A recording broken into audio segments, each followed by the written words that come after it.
Hello दोस्तों, एक बार फिर से स्वागत है आपका पावर लैब चैनल में।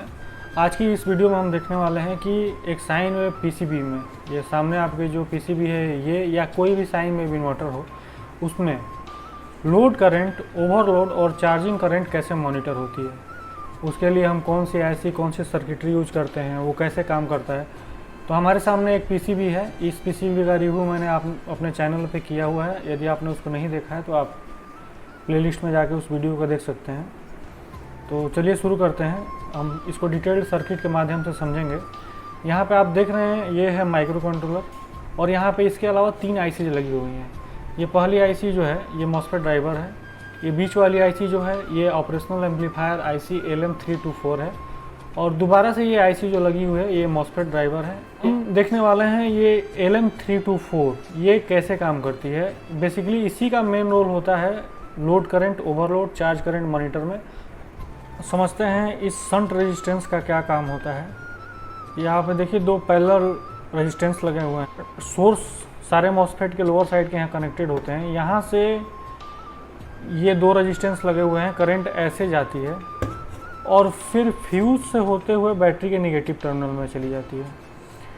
जितनी भी करंट फ्लो होगी वो इस रेजिस्टेंस, दोनों रेजिस्टेंस के थ्रू होगी, और उनके करंट फ्लो होने के कारण इस रेजिस्टेंस के अक्रॉस जो है वो मिली वोल्ट में पोटेंशियल जनरेट होगा। तो हमें ज़रूरत पड़ती है इसके अक्रॉस जो पोटेंशियल जनरेट होता है उसको एम्पलीफाई करने की। ये आप ट्रैक देख सकते हैं। ये ट्रैक जो है इस रेजिस्टेंस के एक सिरे पे कनेक्टेड है। ये बैटरी का ग्राउंड टर्मिनल हो गया फ्यूज के थ्रू, और जो दूसरा टर्मिनल हो गया वहाँ से एक ट्रैक जो है वो चल के आता है आपको ओपेम में। यहाँ से एक रेजिस्टेंस लगता है और यहाँ पे ये ओपेम वाली आईसी है। इसका मतलब कि ये जो है ओपेम को इनपुट है।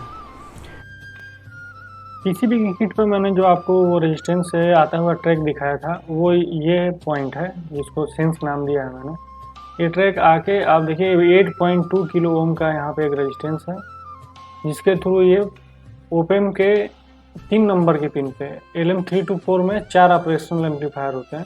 ये यहाँ पे 1 लिखा है, ये फर्स्ट ऑपरेशनल एम्पलीफायर है। इस 3 नंबर के पिन पे जाता है। ये नॉन इन्वर्टिंग इनपुट बोलते हैं इसको, जो कि एक 1 नैनो फैराड कैपेसिटर के थ्रू ग्राउंड है। यहाँ पे 2 नंबर के पिन से एक किलो ओम का रेजिस्टेंस ग्राउंड, और इनपुट और आउटपुट 2 नंबर और 1 नंबर के बीच में एक 1.8 किलो ओम का रेजिस्टेंस लगा हुआ है। तो ये जो पोटेंशियल जनरेट होता है उस रेजिस्टेंस के अक्रॉस वो यहाँ पे एम्पलीफाई होता है।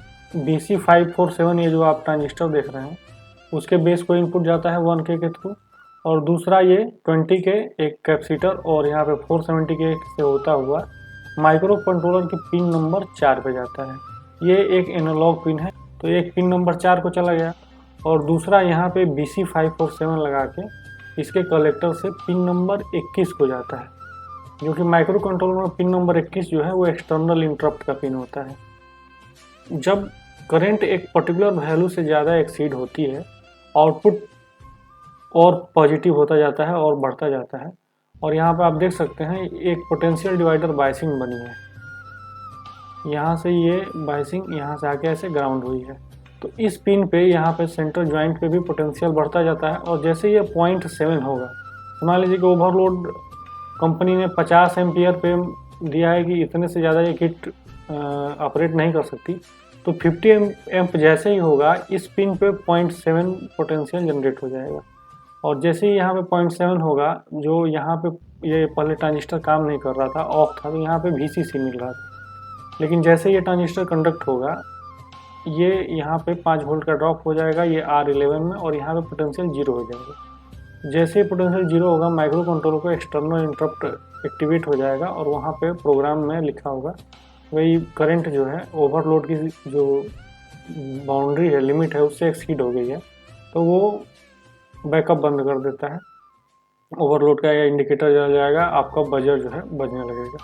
तो ये आपको सर्किटरी जो है ये 2 काम कर रही है। एक तो लोड एम्पियर मॉनिटर कर रही है ये पिन नंबर 4 RA2 AN2 से, और दूसरा ओवरलोड जैसे ही होता है माइक्रो कंट्रोलर को एक इंटरप्ट चला जाता है। अब हम बात करते हैं चार्जिंग करंट की। तो सेम वही जो ट्रैक आ रहा था सेंस वाला, वही पिन जो है अब आप देखेंगे मैंने बताया था LM324 में 4 ऑपरेशनल एम्पलीफायर होते हैं। तो यहाँ पे अब यूज हो रहा है दूसरा नंबर वाला ऑप एम्प जिसकी पिन नंबर होती है 5, 6, 7। 1, 2, 3 हमने उधर यूज कर लिया। 4 नंबर ग्राउंड या VCC जो भी होगा इधर है 5, 6, 7।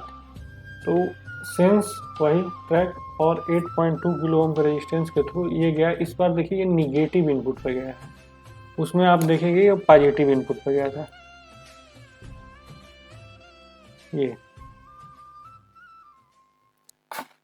यहाँ पे उल्टा है, वो क्यों है मैं आपको बताना चाहूँगा। ये जो ऑपरेशनल एम्पलीफायर 2 नंबर वाला यूज हुआ है, इसका कॉन्फ़िगरेशन इन्वर्टिंग एम्पलीफायर है। मीन्स यदि आपके इनपुट पे पॉजिटिव आता है तो आउटपुट पे निगेटिव आएगा, इनपुट पे यदि निगेटिव पोटेंशियल आता है आउटपुट पे पॉजिटिव आएगा, इसलिए इसका नाम इन्वर्टिंग एम्पलीफायर है। ऐसा क्यों इसको कॉन्फ़िगर किया गया है, रजिस्टेंस पे आके फिर से समझते हैं। ये एक रजिस्टेंस का मैंने डायग्राम बनाया है। ये शंट रेजिस्टेंस है, एक सिरा ग्राउंड हुआ और दूसरा ये ऑपरेशनल एम्पलीफायर का होता है। ये एक्चुअली में आता है ये मॉसफेट के, लोअर मॉसफेट के जितने भी सोर्स होते हैं वो कनेक्ट होते हैं। तो जब बैकअप मोड में होता है तो करंट का फ्लो ऐसे होता है, तो इस पे यहाँ पे पॉजिटिव यहाँ पे निगेटिव होता है। लेकिन चार्जिंग मोड में अब बैटरी से करंट नहीं आ रहा है, अब ट्रांसफार्मर से करंट जो है वो बैटरी को जा रहा है, तो करंट की डायरेक्शन रिवर्स हो जाती है। तो उस समय इधर पॉजिटिव और इधर निगेटिव हो जाता है, इसलिए अब ये डायरेक्शन उल्टा हो गया है, अब ये पोटेंशियल उल्टा हो गया है। तो इसलिए चार्जिंग में जो है यहाँ पे इन्वर्टिंग एम्पलीफायर का यूज होता है, क्योंकि अब हमको निगेटिव पोटेंशियल मिल रहा है और उसको अब हमको पॉजिटिव में कन्वर्ट करना है। तो यहाँ पे निगेटिव पे इनपुट आ गया, पॉजिटिव वाला ग्राउंड हो गया। ये इन्वर्टिंग एम्पलीफायर है, डिटेल में आप गूगल वगैरह सर्च करके open as a non inverting amplifier देख सकते हैं। तो सेंस पिन को आया, यहाँ से ये एम्पलीफायर हुआ और एम्पलीफाई होके माइक्रो कंट्रोल के पिन नंबर 7 जो RA5AN7 बोलते हैं, ये भी एक एनालॉग पिन है जो एनालॉग डाटा को डिजिटल में कन्वर्ट करती है। और माइक्रो कंट्रोलर जो है चार्जिंग करंट को सेंस करता है। PCB पे आप देखेंगे तो एक वहाँ पे प्रीसेट भी लगा हुआ है 10 किलो ओम का ब्लू कलर का। इस प्रीसेट को जब हम घुमाते हैं तो इस रेजिस्टेंस की वैल्यू चेंज होती है और उसी के अकॉर्डिंग में यहाँ पे आउटपुट भी चेंज होगा, क्योंकि गेन चेंज होगा तो गेन चेंज होगा तो आउटपुट भी चेंज होगा। तो ये होता है चार्जिंग करंट को घटाने और बढ़ाने के लिए। तो इस तरीके से हमने देखा कि ओवरलोड, लोड करंट और चार्जिंग करंट कैसे मॉनिटर होते हैं।